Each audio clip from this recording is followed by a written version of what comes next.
que ouve a nossa oração, que se faz presente aqui. Um dia a gente aprende a dar um passo só de cada vez, mas sem duvidar,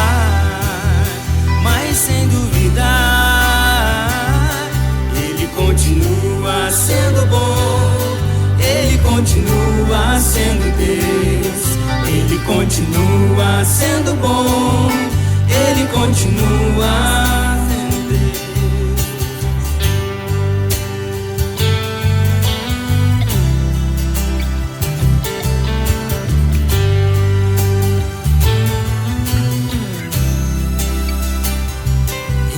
Chega o dia de viver tudo que se aprendeu e a enxergar até o que não se pode ver.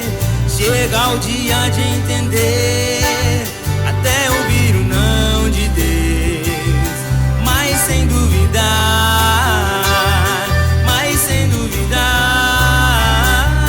Ele continua sendo bom, Ele continua sendo Deus, Ele continua sendo bom, Ele continua.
Digno de receber a honra e a glória, a força e o poder, ao Rei eterno, imortal, invisível, mais real. A Ele ministramos o louvor.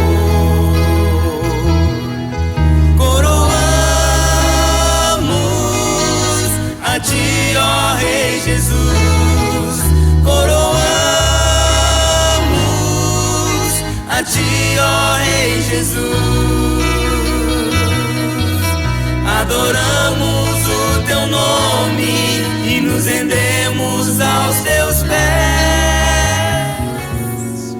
consagramos todo o nosso ser a Ti.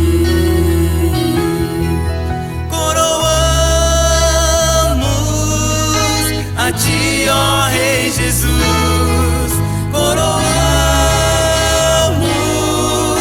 a Ti, ó Rei Jesus, adoramos o Teu nome e nos rendemos aos Teus pés, consagramos todo o nosso ser a Ti.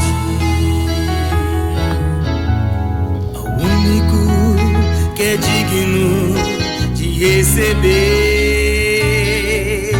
a honra e a glória, a força e o poder, ao Rei eterno, imortal, invisível, mais real. A Ele ministramos o louvor. Coroamos A ti, ó Rei Jesus, coroamos.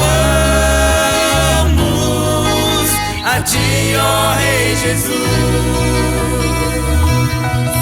adoramos o teu nome e nos rendemos aos teus pés. Consagramos todo o nosso ser a ti.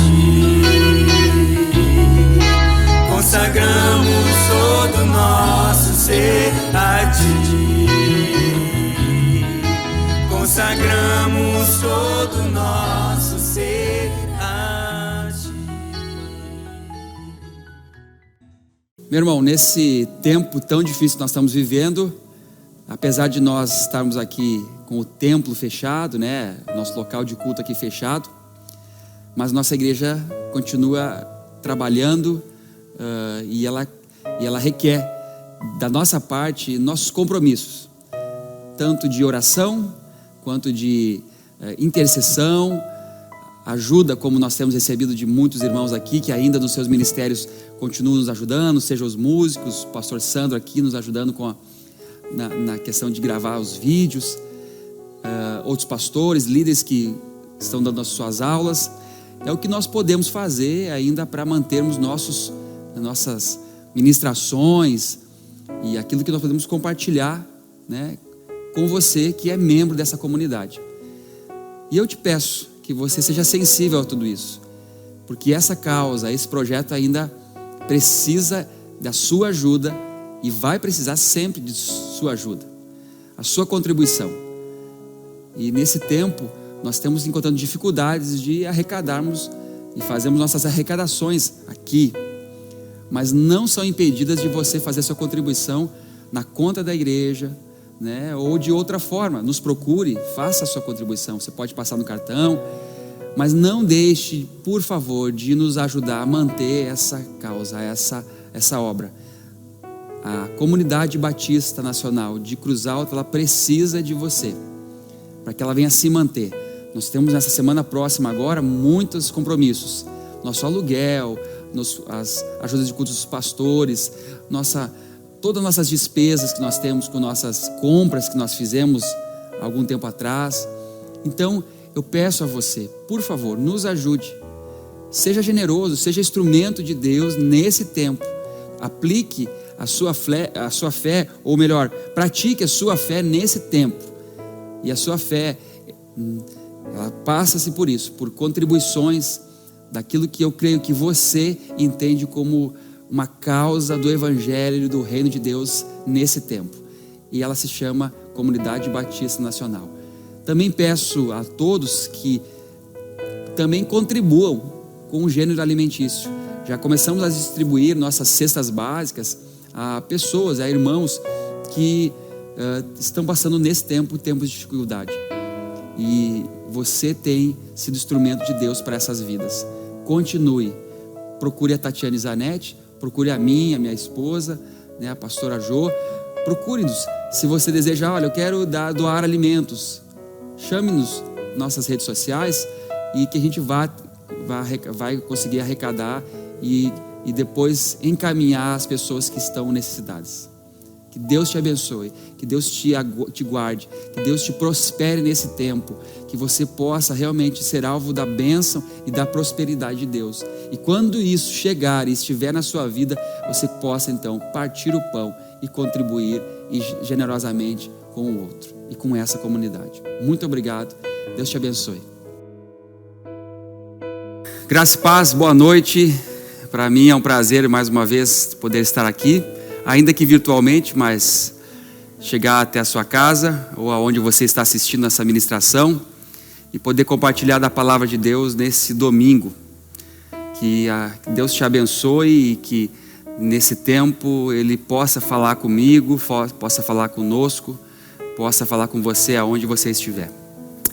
Quero ilustrar e começar nessa noite essa minha palavra com o texto de Atos dos Apóstolos, capítulo 2, versículo 42. Diz assim: E eles mantiveram-se fiéis, perseveravam no ensino dos apóstolos, na comunhão, no partir do pão e nas orações. Eu quero me dedicar nesse tempo agora aqui e compartilhar com você sobre aquilo que realmente é um desafio para todos nós, algo desafiador para todo ser humano: os relacionamentos e a comunhão. Nessa noite eu quero tentar falar algo que Deus colocou no meu coração e pensar com você sobre esse desafio de viver em comunhão, em comunidade, em unidade uns com os outros. É um desafio para todos nós. É um desafio para todo ser humano, o relacionamento e a comunhão uns com os outros. Esse espírito, essa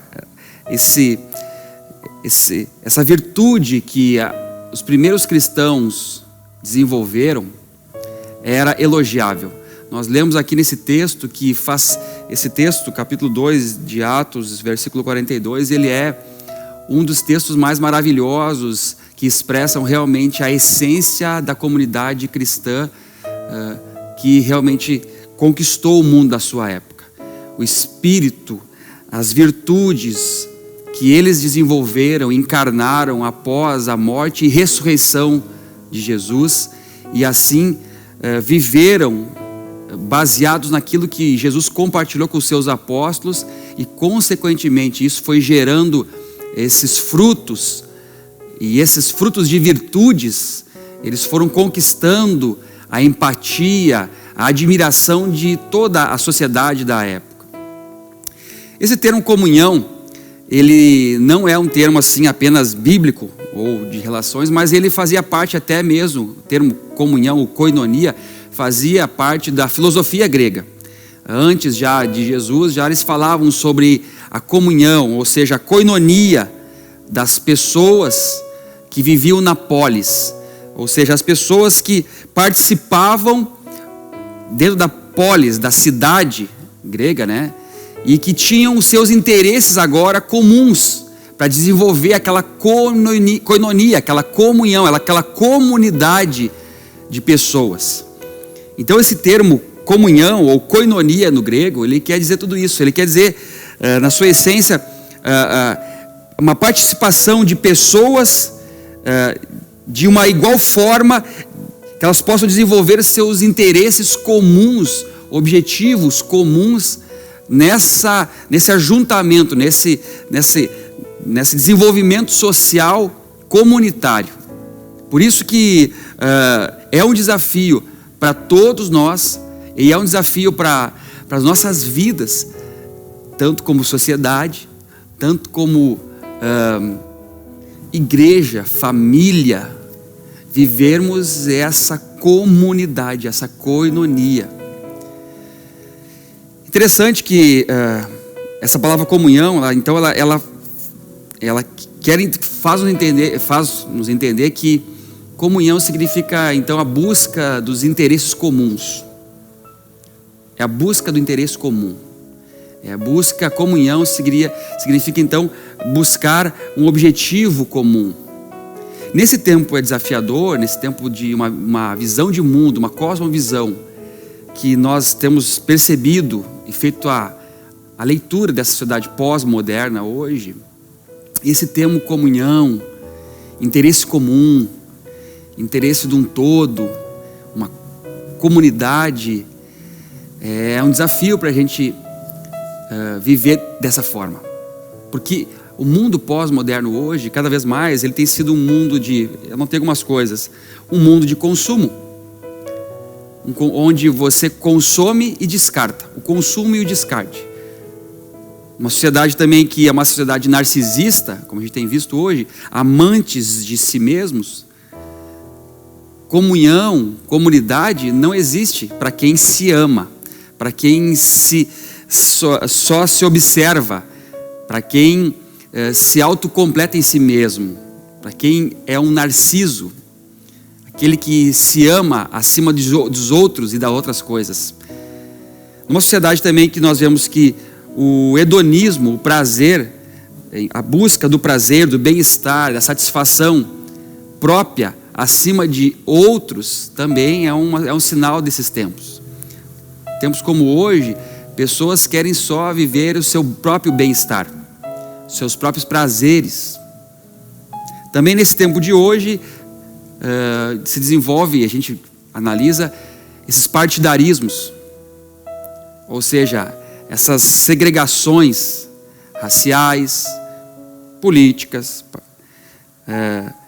sociais, aonde existe, de certa forma, esses partidarismos, essas fragmentações sociais, aonde é a minha cor, a minha raça, o meu gênero, os meus iguais, eu só vou me relacionar com aqueles agora sim que tenha os mesmos interesses iguais aqui, mas cada vez mais segregando-se de um todo, de uma comunhão com outros. As intolerâncias acontecem por isso, né? Então nós vemos que hoje esses partidarismos, como eu falei, raciais, políticos, ideológicos, cada vez mais têm se manifestado nessa sociedade pós-moderna. E também, né, isso que nós temos, consequentemente isso, cada vez mais o isolamento, né, o enclausuramento de pessoas, famílias, e até mesmo isso afetando a igreja. A igreja, como digo, quando eu falo igreja, eu digo instituição, digo comunidade cristã na terra, povo de Deus na terra. Tudo isso também a gente vê esse chamado, eu anotei aqui, esse igrejismo, que tem se desenvolvido cada vez mais nesses últimos anos, aonde a minha igreja, a minha denominação, a minha corrente teológica, né, tem se visto e se manifestado nesses tempos. Por isso que tudo isso, consumo, narcisismo, hedonismo, partidarismo, isolamento e até mesmo, como eu falei, esse igrejismo tem se manifestado nesse tempo. Por quê? Porque cada um tem buscado seus próprios interesses, e não o interesse comum, como a palavra comunhão quer dizer. Então eu fiquei pensando sobre isso, e desenvolvo algumas coisas a partir disso.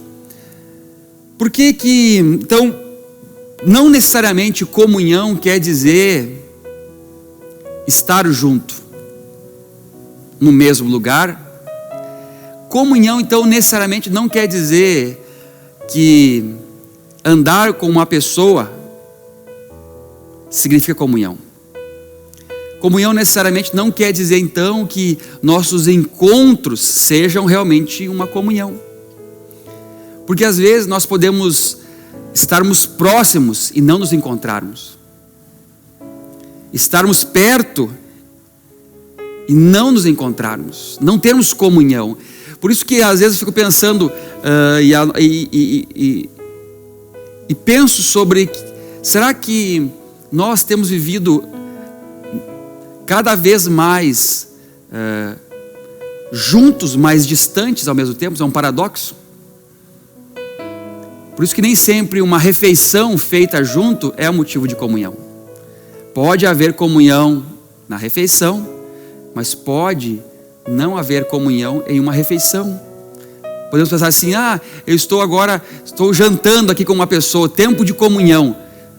Pode ser uma comunhão realmente, estarmos juntos, próximos, nos encontrarmos, e a comida que nós vamos comer é apenas um meio, né? É apenas uma desculpa, um pretexto para nós nos encontrarmos, ou a comida é o fim de todas as coisas, e eu estou aqui não para encontrar pessoas, mas para saciar o meu estômago. Por isso que nem sempre comunhão, e você vai entender o que eu quero dizer, nem sempre na refeição existe uma comunhão, nem sempre num casamento existe comunhão. Às vezes a gente encontra pessoas que casaram-se com outra pessoa, mas eles não se encontraram. eles já adquiriram uma casa, já adquiriram patrimônio, já adquiriram bens, já dormem juntos todos os dias, ou se isso é, né, uma comunhão, mas dormem juntos, têm relações, geraram filhos, mas não tiveram comunhão.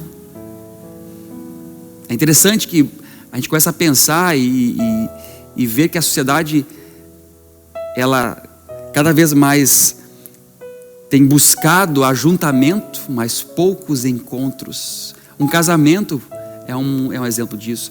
Uma festa, a gente pode festejar, dançar, cantar, celebrar, ter maiores euforias, mas não nos encontrarmos. Então existem refeições, existem casamentos, existem festas, existem trabalhos, profissões, em que nós só vamos produzir coisas, mas não produzimos comunhão, encontros de pessoas. E por isso que também isso tem afetado diretamente a igreja, a comunidade cristã. E pensando e trazendo cada vez mais para nosso ambiente, aqui o que nós temos como proposta a pensar. Por isso que você está sentado me ouvindo, né, um pastor dentro de uma comunidade, para membros de uma comunidade. Olha só toda essa estrutura que nós temos aqui, não percebemos às vezes, mas tudo isso aqui pode ser afetado, tudo isso aqui nós podemos estar próximos, celebrando, orando juntos, caminhando, ouvindo a palavra, cantando, mas não nos encontrarmos, não termos comunhão. Isso é dolorido, quando nós começamos a pensar realmente, meu Deus, será que realmente eu tenho uma comunhão com os irmãos, aqueles que eu entendo que são os meus irmãos em Cristo? Será que realmente eu tenho comunhão e tenho buscado encontrar os meus irmãos? Por isso que não necessariamente quando sentamos numa mesa para comer, quando nós cantamos músicas, quando nós desenvolvemos relacionamentos de casamento, geramos filhos, ou até mesmo aqui na comunidade, quando nos ajuntamos aqui, não necessariamente isso é comunhão. Primeira coisa, não necessariamente isso é comunhão. Por isso que é interessante, quando Jesus vai fazer a última ceia, ele já havia desenvolvido seu ministério por 3 anos, pregado, ensinado.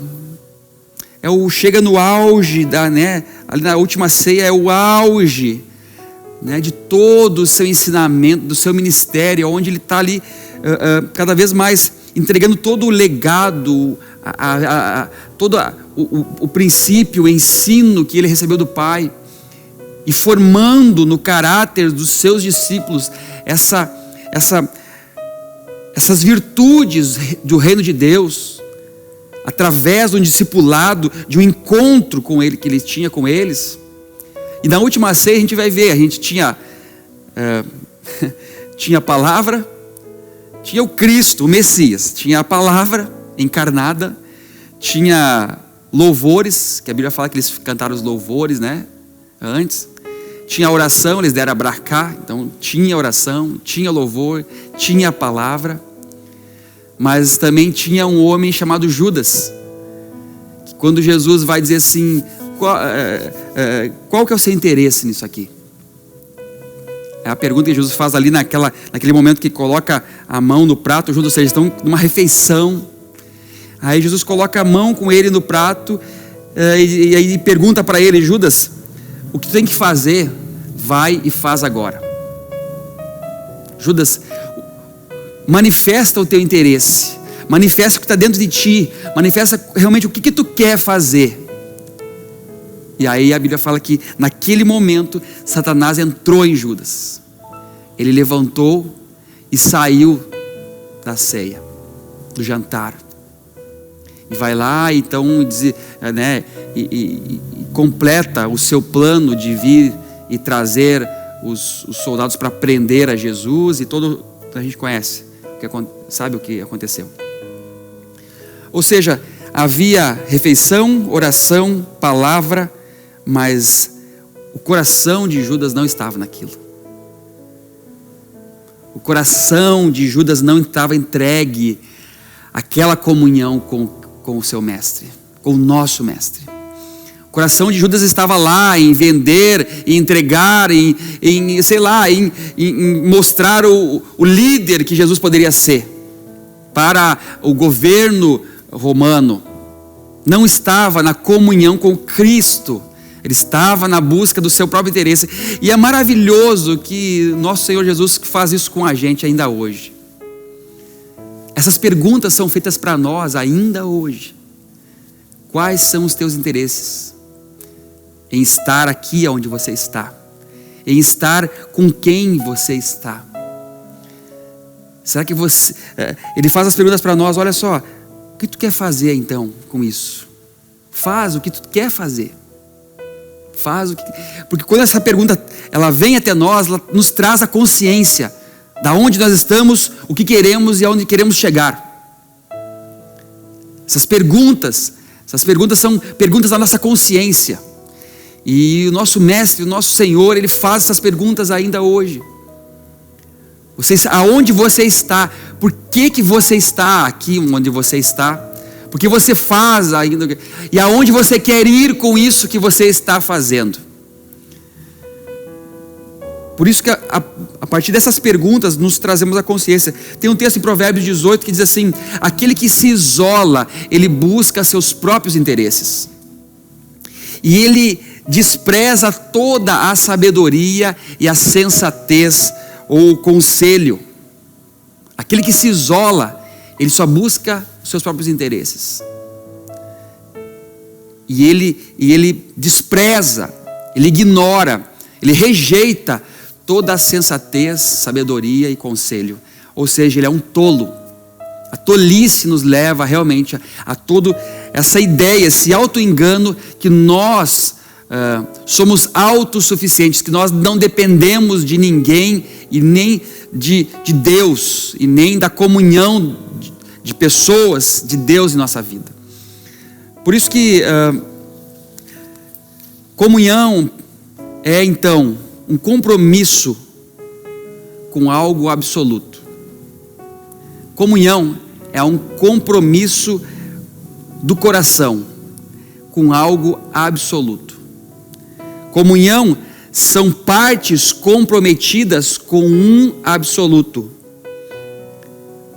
Não há comunhão, quero tentar ser mais simples e entendível possível. Não há comunhão se nós não temos um objetivo comum.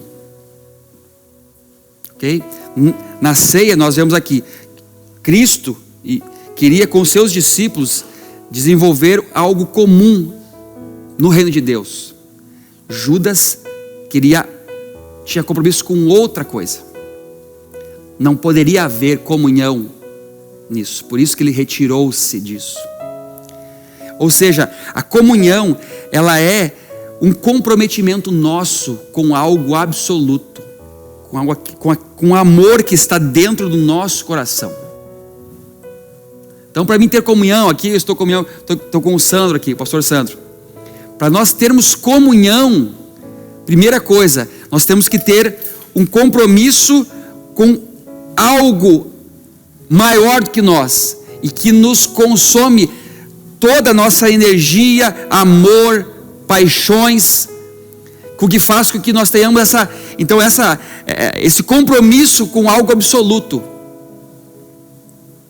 Assim, nós tendo esse objetivo, nós vamos ter comunhão uns com os outros.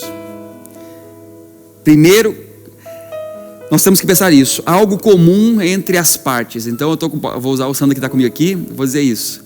Para nós termos comunhão, eu e o Sandro, nós temos que ter um interesse comum, um objetivo, um compromisso comum.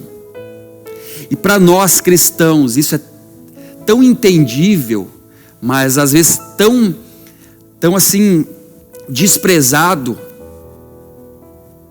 porque se nós cristãos, filhos de Deus, temos então esse comprometimento com algo absoluto de nosso coração, e eu faço a pergunta a mim e a você: qual é algo absoluto que nós temos em nosso coração hoje?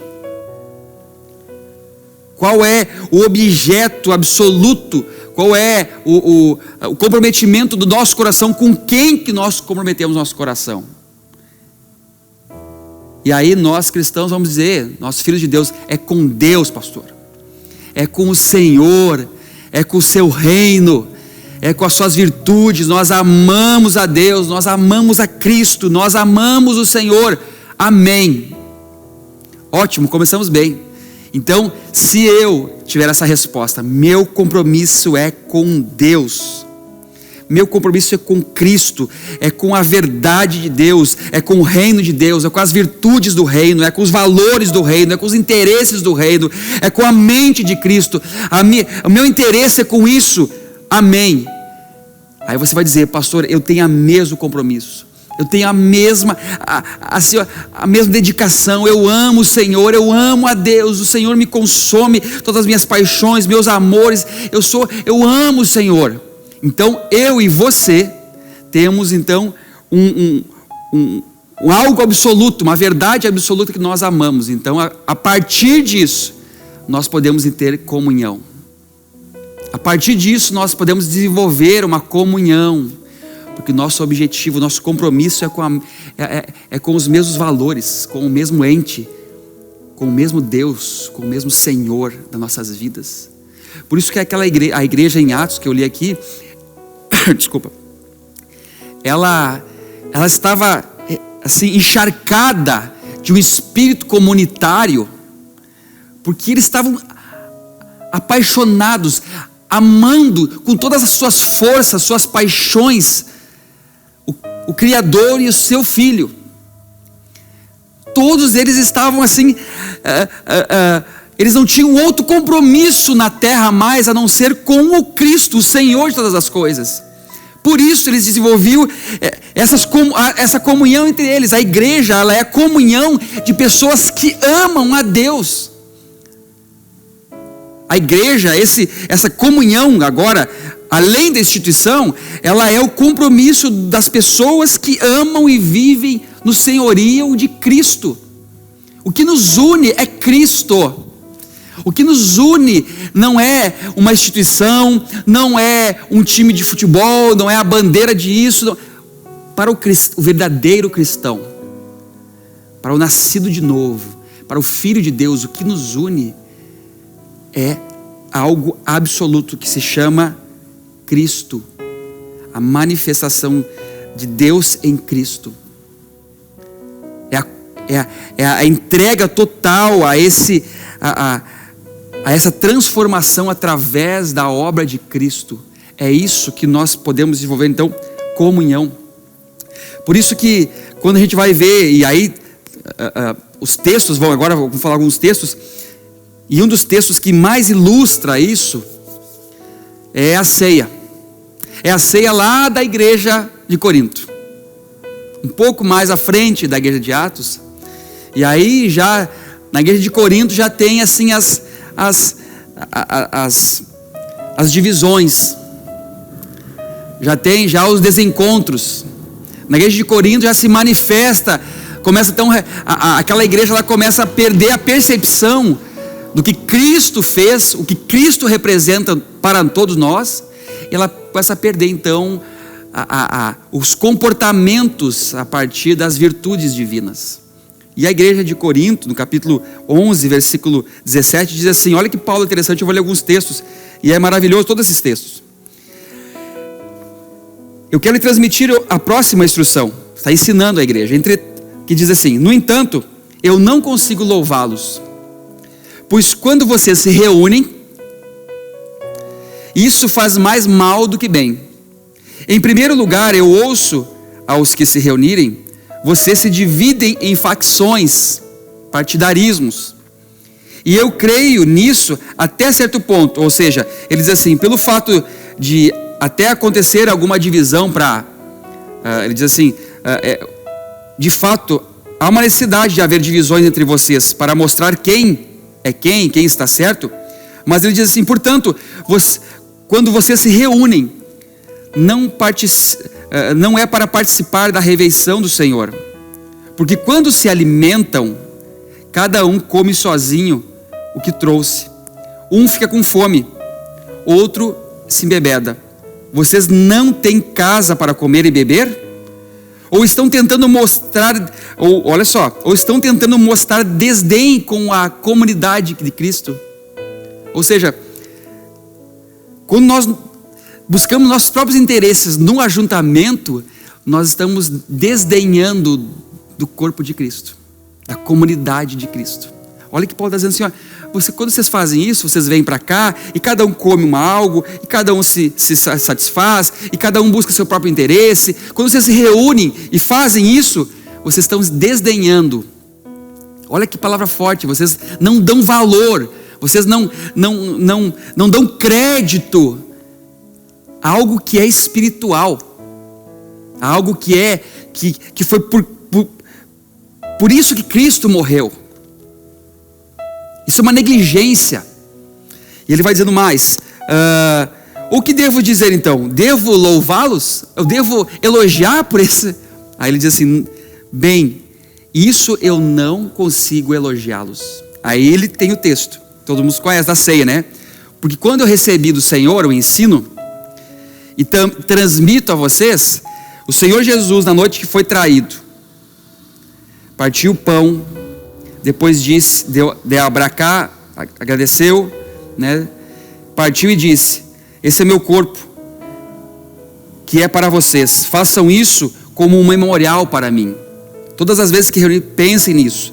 Da mesma forma pegou o cálice da refeição e disse, seu cálice da nova aliança, realizado do meu sangue, façam isso todas as vezes que beberem, como memorial a mim. Porque todas as vezes que vocês comerem este pão e beberem o cálice, vocês estão anunciando aquilo que eu fiz por vocês, a morte de Cristo, e que até ele vir.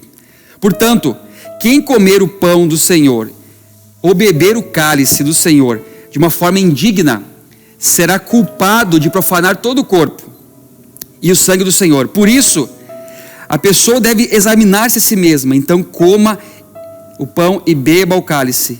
Porque a pessoa que come e bebe sem reconhecer, sem discernir, sem entender essa comunhão em Cristo,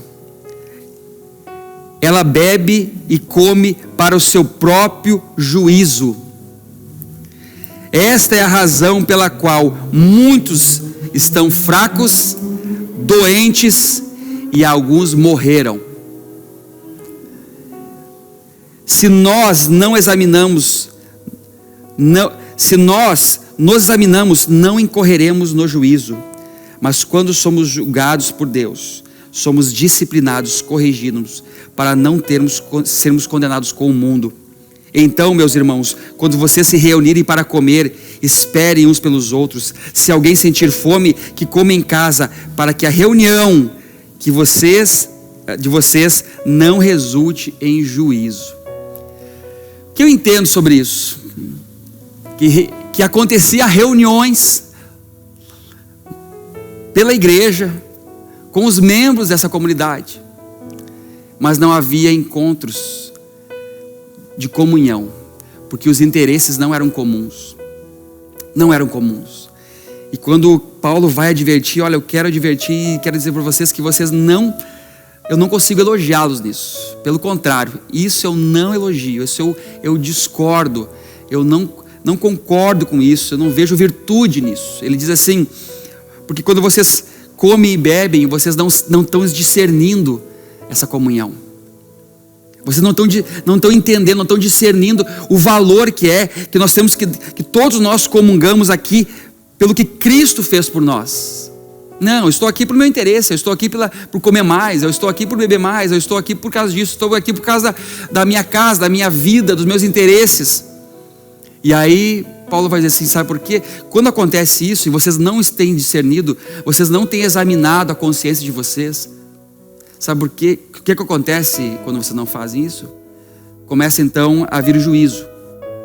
E esses juízos, eles são doenças, eles são fraquezas, até mortes.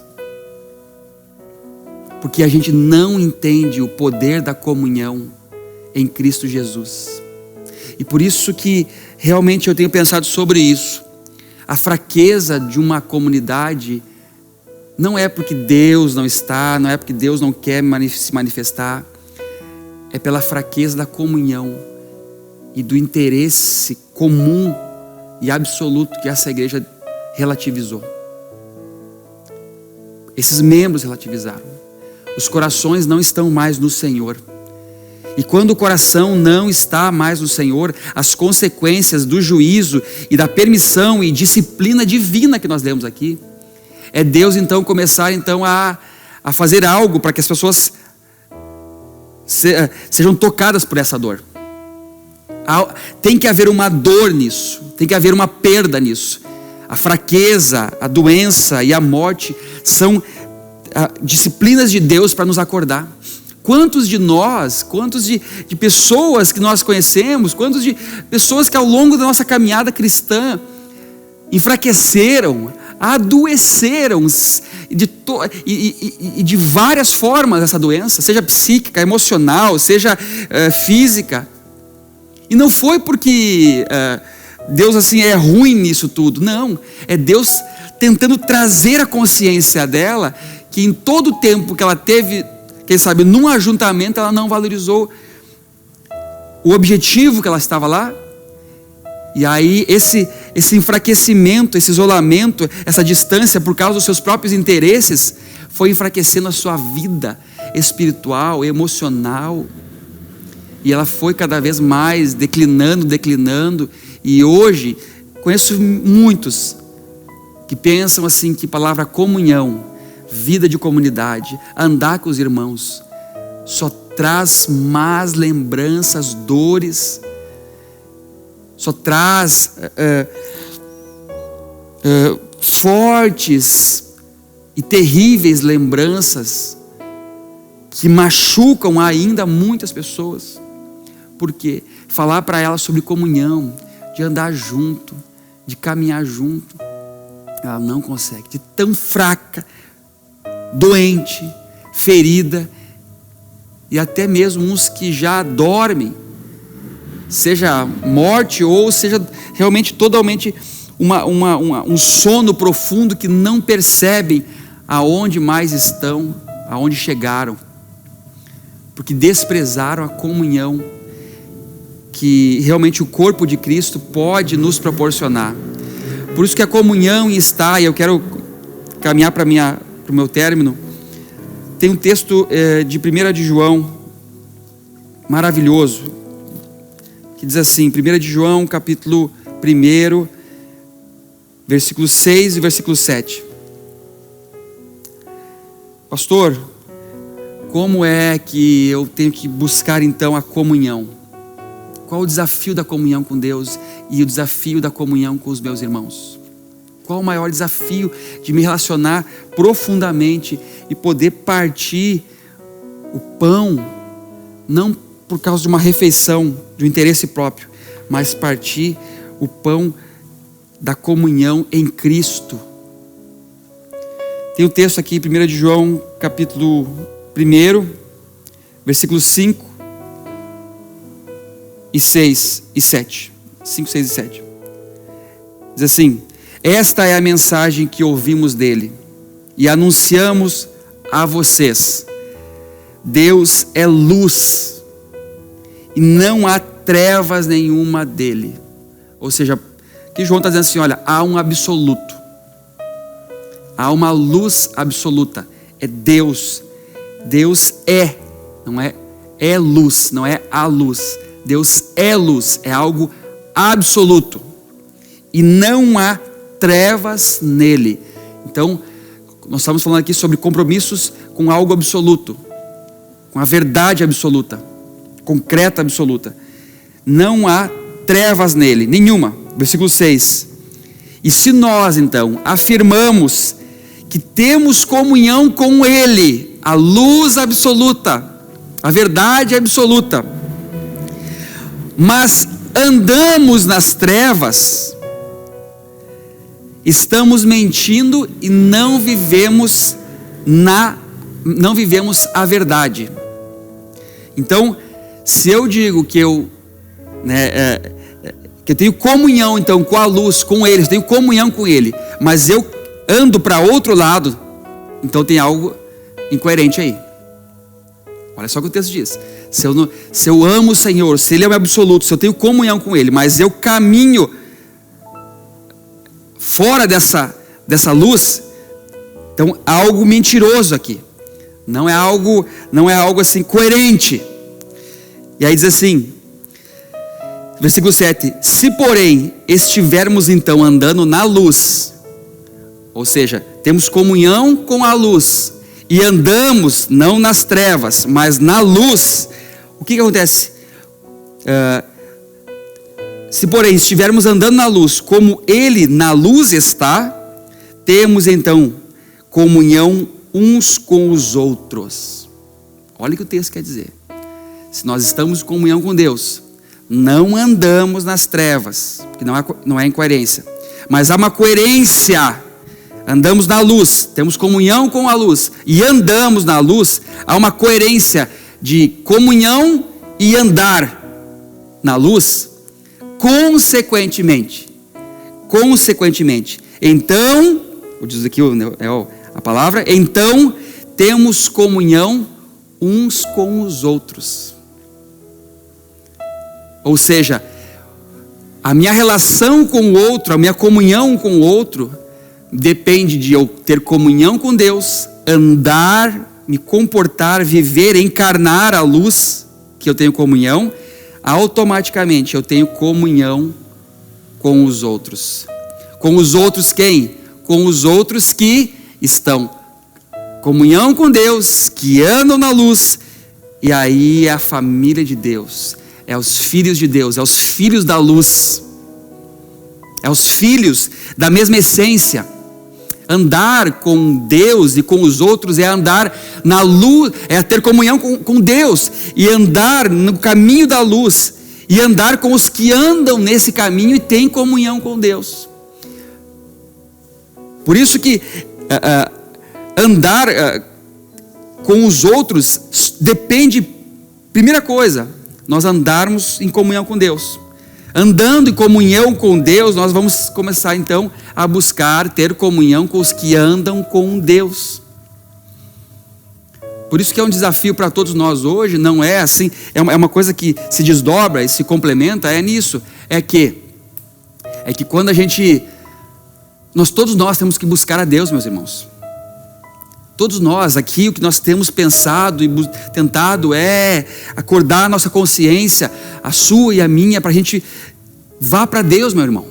Busque a Deus, busque o Criador, se entregue para o Senhor, viva uma vida de comunhão, de entrega total para Deus. Se isso começar a acontecer, os seus caminhos, você não vai conseguir mais andar nas trevas, não vai conseguir mais andar nas trevas. Não vai, se tem comunhão com Deus, não vai, é incoerente. Então você vai andar na luz, você vai andar no caminho de Deus, e andando no caminho de Deus, você vai encontrar pessoas nesse caminho de Deus, e você vai conseguir ter a possibilidade divina de ter comunhão com pessoas de Deus, e encontrar pessoas de Deus para haver comunhão. Muitas reclamações dizem para mim assim: pastor, mas encontrar pessoas hoje para confiar, encontrar pessoas de Deus é um desafio, mas existe pessoas que têm comunhão com Deus e expressam nas suas vidas a comunhão com Deus.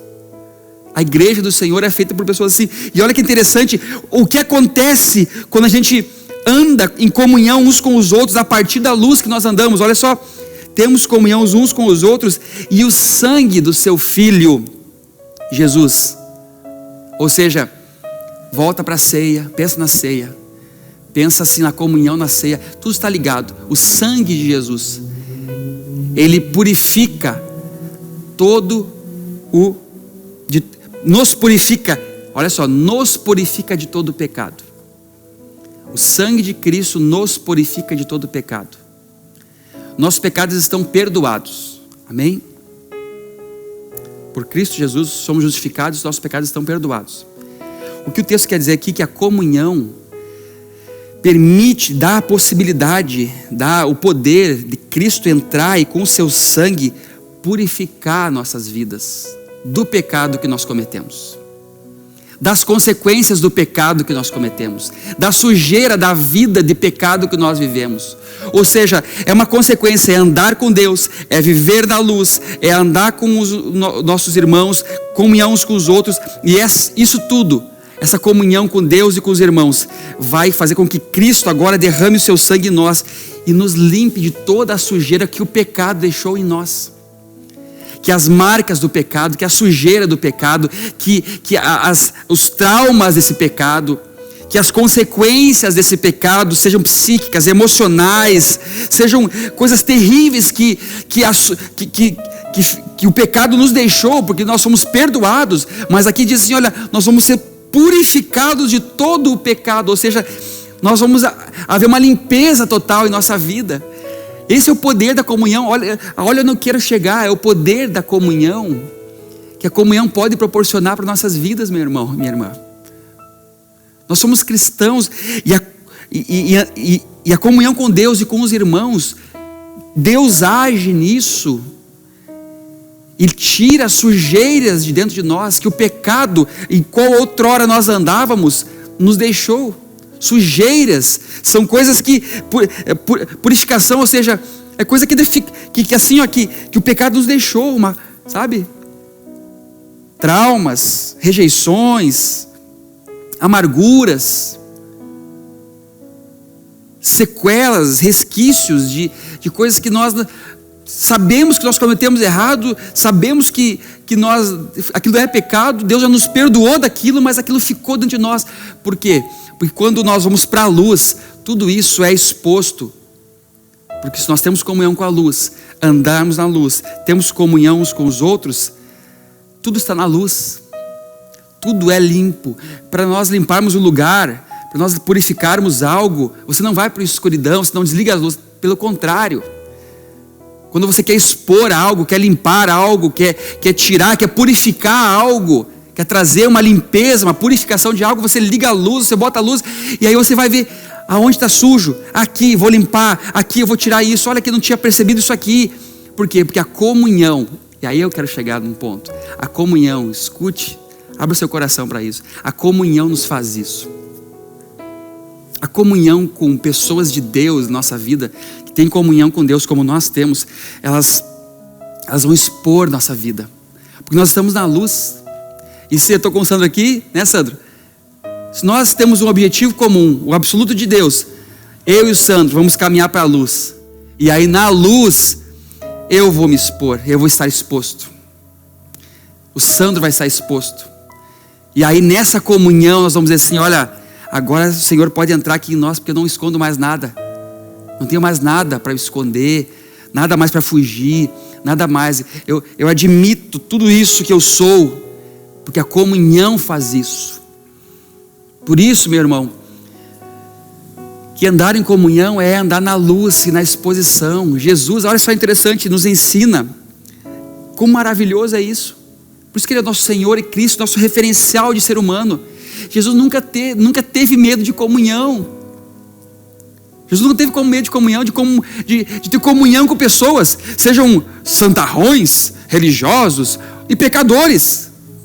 Porque ele ia na sinagoga e pregava, ele ia no templo e pregava, ele ia nos prostíbulos e pregava, ele ia nos cobradores de impostos, ele não tinha medo de buscar comunhão. O que a religião nos faz? O que a religião tem feito através dos seus falsos profetas?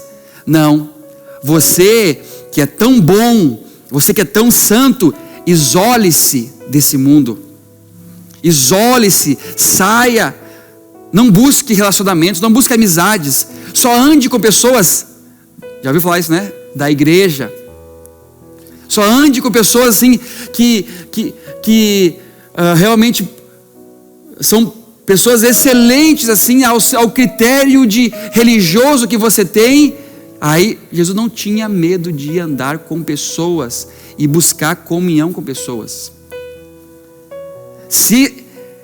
Mas aí você, pastor, mas peraí, então Jesus andava com a prostituta, ele tinha comunhão com a prostituta, tinha comunhão com o ladrão?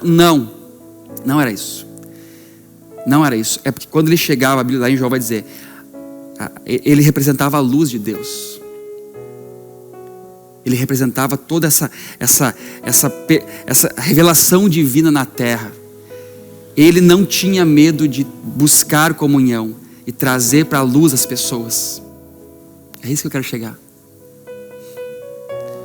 Ele não tinha medo de chegar num relacionamento e trazer uma prostituta para a luz. Ele não teve medo de chegar na mulher samaritana e pregar para ela e trazer ela para a luz. Aí quando ela vem para a luz, ela tem comunhão, porque ele está na luz. Então a gente é luz do mundo. A gente não, por isso que Jesus falou assim, olha, não se acende uma candeia e bota lá embaixo, ela bota num lugar alto, para que ela ilumine.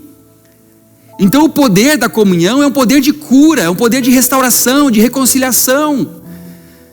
Então quando a gente está em comunhão com Deus, a gente vai buscar uma comunhão, e quem vem para a luz se relaciona em comunhão.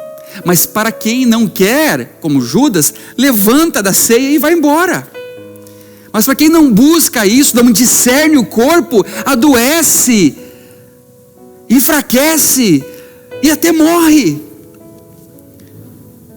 Por isso que em toda a caminhada de Jesus, ele buscou comunhão com quem ele podia. Mas aí, aqueles que vinham a ele, de maneira nenhuma ele lançava fora. Ele tinha comunhão e construía, compartilhava o pão da comunhão, para que aquela pessoa se alimentasse e também encontrasse o absoluto divino, Deus todo soberano e poderoso, e assim começasse a andar na luz. E aí assim se desenvolveu a comunidade dos santos, dos salvos, a igreja. E por isso que eles viviam em constante comunhão. E o texto vai dizer mais para frente que não havia necessidade entre eles. Eles tinham o coração e a alma em comum. Eles tinham prazer de estar juntos, não apenas por causa de uma refeição, de uma comida, não apenas por causa de um entretenimento gospel, de um culto, mas o prazer de andar junto, porque eles estavam na luz, na comunhão. E é isso que nós não entendemos às vezes, que o poder da comunhão vai nos levar a isso. E aí nós pensamos assim, como é difícil viver assim, pastor? É muito difícil. É muito difícil. Para mim o maior desafio é andar com outra pessoa. E essa pessoa começa dentro da minha casa, com a minha família, com a minha esposa, com a minha filha, com os meus colegas, com os membros dessa comunidade.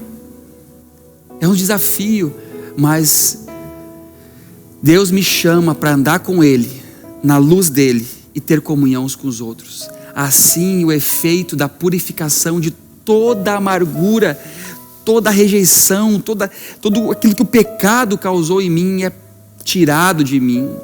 E eu sou purificado, sou limpo, eu sou liberto pelo poder da comunhão.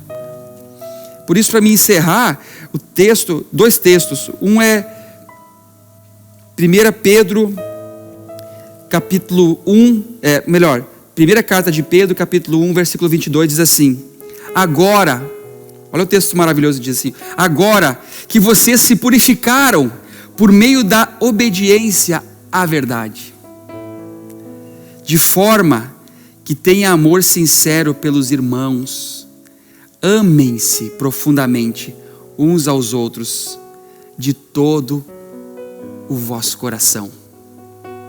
Olha que texto maravilhoso. 1 Pedro diz assim: agora que vocês se purificaram, purificação, agora que vocês foram limpos, libertos, reconciliados, agora que a verdade chegou, a verdade absoluta chegou, ela limpou, ela pôde fazer isso, a comunhão será muito melhor.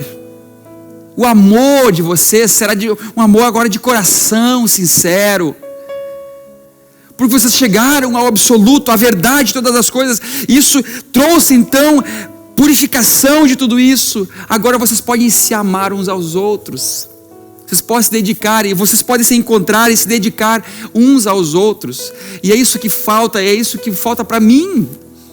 Quando eu olho esses textos, meu Deus, é Deus falando comigo: Jonatas, como você luta ainda em viver em comunhão? como você busca seus próprios interesses, como você tem muito resquício de pecado ainda dentro de ti. Eu vou pensar o quê? Não, então agora, meu auto-engano, então agora eu vou ter que fugir de tudo isso, eu vou ter que fugir de confrontos, eu vou ter que fugir de encontros, eu vou ter que fugir, eu tenho que me isolar. E Deus vai dizer, não, vem para a luz. Venha para a luz da comunhão, venha para a luz. E o texto que eu quero terminar é o texto lá que todo mundo conhece, um texto maravilhoso, que é em Salmo 133. Que é o Salmo que diz assim, é uma das canções que eles cantavam para celebrar quando eles iam ao templo.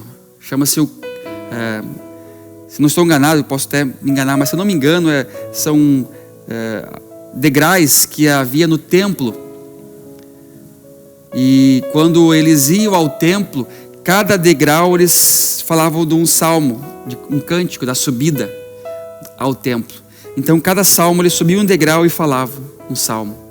E esse Salmo 133 é um dos salmos que eles estavam subindo os degraus do templo para chegar na adoração, para eles chegarem na comunhão com Deus, para eles chegarem a entregar-se para Deus em adoração no templo. E esse salmo diz assim, Salmo 133, subindo os degraus do templo, ó quão bom e quão prazeroso é para os irmãos viverem em comunhão. É como um óleo perfumado sobre a cabeça que escorre sobre a barba de Arão e flui para o colarinho do seu manto. É como um orvalho de Hermon que está sobre as montanhas de Sião, porque ali o Senhor ordena a bênção e a vida para sempre. Texto maravilhoso, texto profundo de refletir, porque vai dizer como é prazeroso viver em comunhão, como é maravilhoso ter irmãos para a gente comungar, para a gente se encontrar, para nós nos amarmos, como é maravilhoso ter amigos espirituais, que a gente possa viver buscando o mesmo objetivo, que é Deus em Cristo Jesus. Como é maravilhoso quando nós encontramos essa comunhão e buscamos intencionalmente essa comunhão. Como é maravilhoso. Você pode estar na sua casa agora pensando assim, meu Deus, como eu sinto falta de encontrar os meus irmãos nesse tempo agora. Que falta que me faz os encontros com os meus amigos amados. Eu tenho pessoas assim que eu choro quando eu lembro e encontro ou ligo assim e diz assim, como você me faz falta, como a comunhão contigo me faz falta. E muitos até podem assim, estão feridos, tristes, fracos e assim, eu sinto falta dos meus amigos, da comunhão que eu tenho com fulano, com ciclano, mas a minha dor, a minha consciência, a minha birra, a minha teimosia não me deixa isso acontecer, mas como eu sinto falta dos meus irmãos. E aí vai dizendo assim, olha, como é bom viver com os irmãos. Aí é como um óleo perfumado que vai da cabeça, ali fala sobre Arão, o sacerdote, vai de toda a liderança até o fim, até os últimos membros, até a gola do seu colarinho, do seu manto, passa pela barba. Então quer dizer o que? É como um óleo que encharca-nos, que nos toma. A comunhão é isso, é algo que nos completa, que nos faz realmente nos entregarmos, e aquilo tudo nos envolve. Como é maravilhoso termos comunhão com irmãos, com pessoas desse gênero, assim, dessa forma. E ele vai dizer assim, então, porque ali é nisso, é dessa forma, nessa forma, é nesse momento que que o Senhor ordena a bênção e a vida para sempre. Meu irmão, minha irmã, amado do Senhor, é nesses momentos de comunhão que Deus ordena realmente bênçãos e vida para nós. Não é em nossas divisões, não é buscando em nossos próprios interesses, não é. É momentos como esse que Davi fala quando ele vai cultuar a Deus. Senhor, eu quero viver isso. Senhor, eu preciso viver isso. Eu quero buscar essa comunhão contigo e com os meus irmãos. E eu quero ser alvo dessa bênção, dessa vida, na minha casa, nas minhas emoções, no meu espírito. Eu preciso disso. Nós precisamos de comunhão. Por isso que lá na criação Deus já estabeleceu isso. Não é bom para a gente viver só. Nunca será bom vivermos só, fora da comunhão. E se nós hoje temos um motivo, e temos esse motivo concreto para vivermos juntos, é Cristo Jesus. É o nosso Senhor, é o nosso absoluto, é o nosso maior interesse. Por isso que a ceia vai dizer: olha, quando vocês se encontrem, traga a memória daquilo que eu sou, represento e fiz por vocês. É isso que os une. E a partir disso, desenvolvam os relacionamentos em amor, que eu vos ensinei, que eu vos estabeleci. Que Deus te abençoe, que nós possamos viver esse poder da comunhão. Sei que estamos ainda distancialmente, fisicamente, longe uns dos outros. Sei que nós estamos em nossas casas e até alguns com prudência realmente. Não se encontram fisicamente. Mas que essas distâncias, essas separações, e até essa semana foi maravilhoso para mim. Eu falei com muitos amigos, irmãos, que estão quilômetros daqui, amados de Deus e amados do meu coração. Que compartilharam assim: olha, nós estamos em tal lugar, não sei quantos mil quilômetros daí, mas nosso coração, nosso amor está aí com vocês. Por isso que, olha essa maravilha, vai me trazendo textos aqui. Paulo vai dizer assim: olha, eu não estou com vocês em corpo presente, mas meu espírito está aí. Como eu gostaria de estar com vocês. Eu vou voltar a revê-los. Por quê? Porque estar junto com irmãos, com filhos de Deus é maravilhoso para quem conhece a Deus. É maravilhoso estar em comunhão. E nossas desculpas e nossos pretextos podem ser até uma janta, até um almoço, até uma refeição, mas são pretextos para nós sentarmos e termos comunhão. Aqui, o culto, esse lugar, tudo isso que nós temos aqui, cantamos, pregamos, ensinamos, isso aqui são pretextos, são meios para nós estarmos em comunhão. O pão, o cálice são objetos memoriais, elementos, mas que transcendem aquilo tudo. É por isso que, né, Sandro? Nossa comunhão, ela pode ter elementos como esses aqui, mas elas têm que transcender tudo isso aqui. E é isso que nós temos que buscar em Deus. Que Deus te abençoe, que Deus te guarde, que Deus ministre no teu coração essa palavra, que ela possa entrar no seu coração e fazer morada, em nome de Jesus. Vamos orar. Senhor, diante de tudo isso, dessas reflexões que nós temos tido, aquilo que nós temos pensado, aquilo que nós temos buscado do Senhor, e que não é fácil para a nossa carne, que não é fácil para o nosso ego, não é algo simples de se concretizar, que é a comunhão.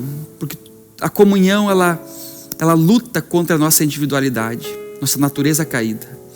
Mas em Cristo, nós aprendemos a sairmos disso. Nós temos poder para sair disso. Nós temos a possibilidade de nós sairmos dos isolamentos, dos individualismos e caminharmos na luz e na comunhão que a luz nos traz uns com os outros. Por favor, Deus, completa a boa obra em nós, completa essa obra em nós, e que possamos realmente valorizar e entender o poder da comunhão. Por favor, Senhor, nossa oração nessa noite é por Jesus que nós oramos. Amém. Amém. Que Deus te abençoe. Ore para que esse tempo logo passe. E ele vai passar. E nós poderemos então realmente estarmos próximos em todos os momentos. E nesses momentos podermos nos encontrarmos uns com os outros. Que Deus te abençoe. Amo a todos. A graça e paz. O fogo ardeu, o anjo falou: onde está o amor?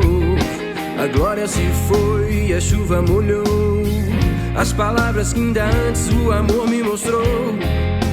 Nunca é tarde demais, não.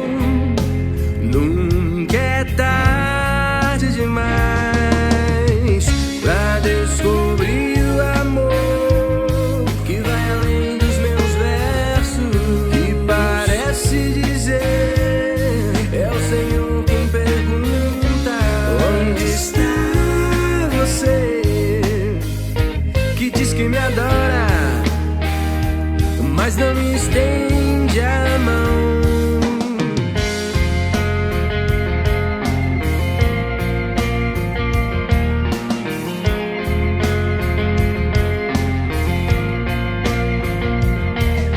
O fogo ardeu e o anjo falou: mas onde está o amor?